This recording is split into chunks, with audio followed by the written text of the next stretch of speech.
Hey folks, as promised, today we're going to take this $10 Great Northern FB unit and I'm going to paint it up to match my Bloody Nose Southern Pacific F7. Yeah, I know I should strip all this off and out of use an airbrush and all that stuff, but I'm not going to do that. One, I don't have an airbrush, and two, it's not worth it for what I'm going to use it. Buy a big set like that to do this. I'm going to use my go-to craft paint there. And then we're going to lighten up a little black with some of that. Again, I think at Hobby Lobby, great place. I just got some of these little containers. I'll mix the paint up in that, and then I'll just work on it until it's the right color as my S. When it's all dry, I've got SP decals. I'm just going to put in a number that's in the same series, put it up there. I thought about doing it the Black Widow style also.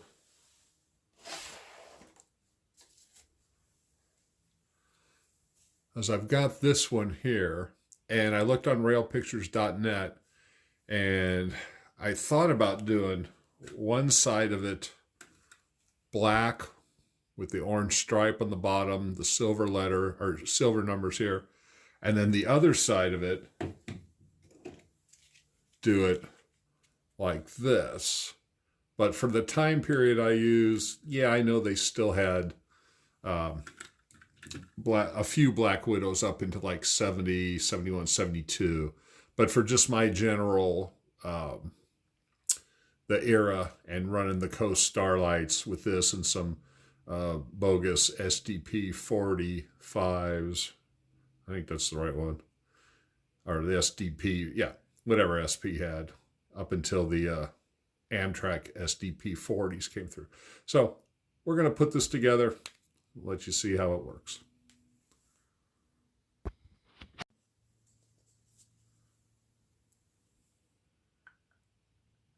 It's not a very big locomotive, so a little black. I probably need a little more than that. Sure there's something else I can always paint gray on the layout.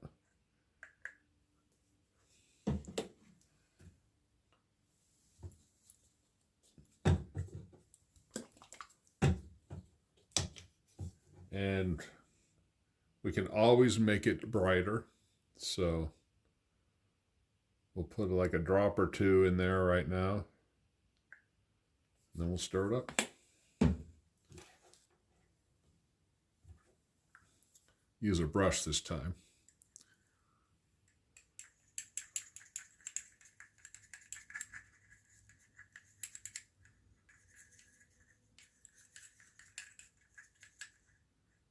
Okay, it's still very black, so we'll throw in a little more white.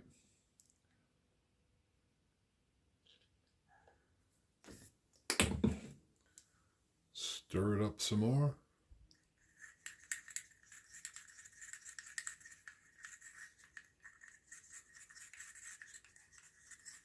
It's looking a little bit better. It's deceiving when you look at it on the side of the container. So, yeah, I better hang on to that because it sticks. So kind of stir it all, kind of like doing mashed potatoes. You got to get it off the side of the container here. So let's just put a little test on here.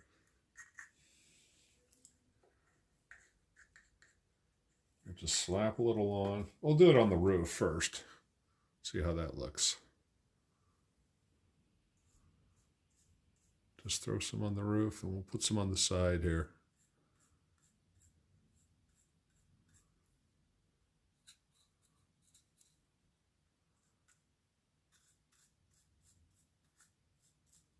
So I've got a bunch of SP decals laying around. Bought a couple micro scale sets. Okay, so we're just going to hold this up. Drum roll, Ellen, drum roll. So here is our, I got this at a different angle than the other day. Okay, so here's what we're going to match it to. And let's see here. Yeah, that's not bad. I mean, here it is. Look on the top. Maybe it's a little bit brighter, but it's also wet. But I think just by eyeballing it, and you know that's how I do painting and stuff on here, I think we'll let that dry. I'm going to cover up the paint. That's one advantage about having it in one of these containers. You can just close it up and it'll stay wet. But I think we're going to stick with this right now. Let it dry.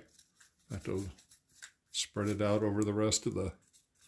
Oh, and then poof, Great Northern is going to become SP.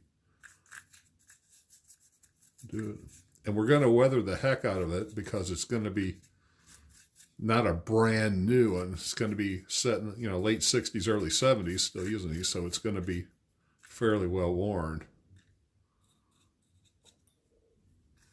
But, yeah, when it dries, that sheen will go away. Put a SP number right there, and poof, I got a SP F7B unit. Then I'll put some white on the rails, and we'll detail it all up. But that's the first part for now. As always, thanks for watching. Talk to you later.